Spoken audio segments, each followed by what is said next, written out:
मैं सचिव पुरुषोत्तम सिंह आस्था फाउंडेशन से, चूँकि आस्था फाउंडेशन लगातार डायबिटीज़ को लेकर के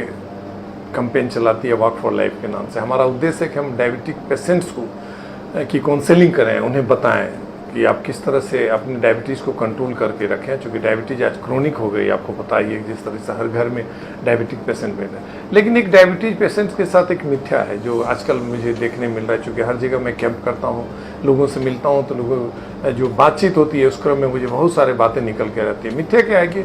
बहुत सारे डायबिटिक पेशेंट्स का ये शिकायत होता है कि हम खाने में क्या खाएं, क्योंकि जब वो जाते हैं डॉक्टर्स के पास, बहुत सारे लोगों के पास, तो उनका जो आपस का संबंध है, जो रिलेशन है, जो उनकी फैमिली है, वो कुछ मिसगाइड कर देती है। कुछ जो लोग उनके संपर्क में जो डायबिटिक हैं और नहीं भी हैं, वो भी मिसगाइड करते हैं कि आप ये खाइए, अगर भूख लगता है तो बराबर खाइए, कुछ ना कुछ खाते रहिए। नहीं, कुछ लोग उनको ये सजेस्ट करते हैं कि नहीं, भूख लगता है तो कम खाइए और लिमिटेशंस में खाइए। इसी उधेड़बुन में वो अपने शुगर को नियंत्रित नहीं कर पाते हैं और इसी कन्फ्यूजन में वो उनको लगता है कि ये खाना है, ये नहीं खाना है, वो खाना है, वो नहीं खाना है, और इस कंडीशन से उनका शरीर डेटोरेट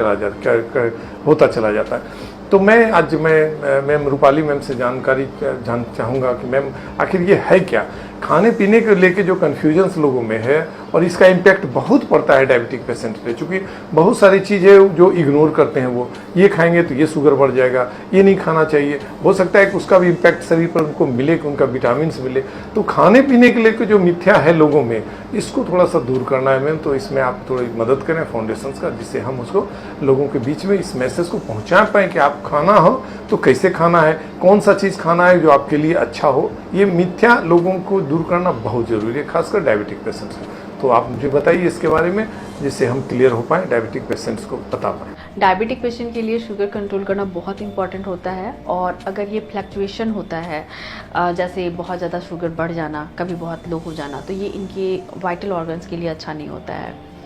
भूख लगने की जहाँ तक बात है, ये काफ़ी कॉमन होता है, और ख़ास करके जिनका शुगर काफ़ी बढ़ा रहता है या फिर थोड़ा भी बढ़ा रहता है, तो भूख लगना इसलिए नेचुरल है क्योंकि जो भी चीज़ें हम खाते हैं वो प्रॉपर यूटिलाइज होना चाहिए। जो भी हम कार्ब ले रहे हैं या प्रोटीन ले रहे हैं, अल्टीमेटली वो ग्लूकोज बनता है,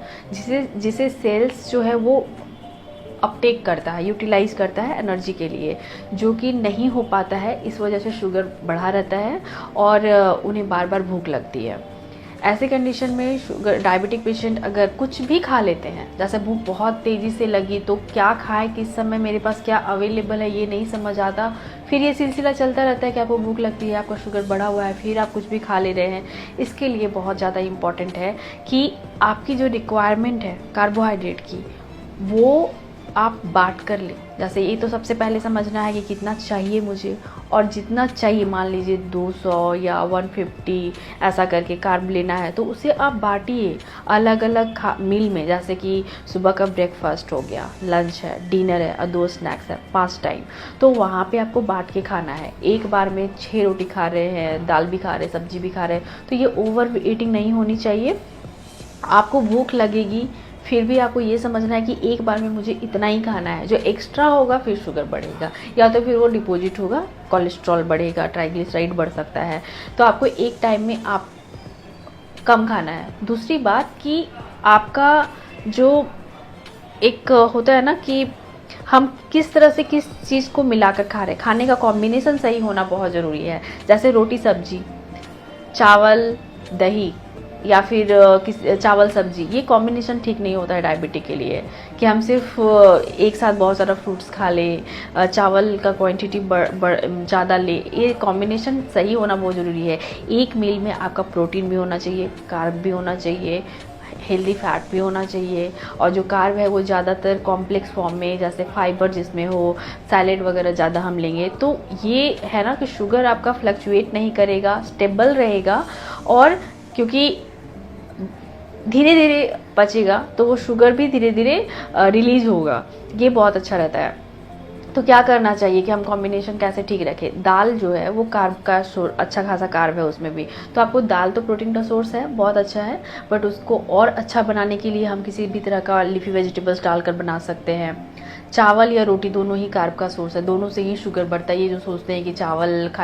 खाना अच्छा नहीं है और रोटी खाएंगे तो अच्छा रहेगा, पर अगर रोटी भी आप 2 से 4-5 खा रहे हैं, अगर अपनी रिक्वायरमेंट से ज़्यादा खा रहे हैं तो शुगर बढ़ेगा। तो आपको चावल रोटी में आपको फ़र्क ये करना है कि थोड़ा क्वालिटी बढ़ाएं, जैसे कि मिलेट्स यूज़ कर सकते हैं रोटी के लिए, या फिर कुछ भी, अगर मेरे पास नहीं भी मिलेट्स है तो हम बेसन डाल सकते हैं, सत्तू डाल सकते हैं, या कुछ स्टफिंग करके बना सकते हैं, तो रोटी की क्वालिटी आपकी अच्छी हो जाएगी, ज़्यादा अच्छा है। फाइबर बढ़ेगा खाने में तो शुगर भी स्टेबल होगा। इसके साथ ही आपको प्रोटीन हर खाने में होना चाहिए। अक्सर जो लोग ऑफिस जाते हैं वो क्या करते हैं कि रोटी सब्जी लेकर जाते हैं, पराठा भुजिया लेकर जाते हैं, तो ये कॉम्बिनेशन सही नहीं है, क्योंकि ऑफिस में जाने के बाद आप फाइबर भी नहीं, आप सैलेड नहीं ले सकते हैं, दाल भी बहुत कम लोग कैरी करते हैं। तो वहाँ ऑफिस के लिए ये है कि आप कुछ ऐसा सब्जी लीजिए जिसमें ग्रीन वेजिटेबल भी हो और प्रोटीन भी हो।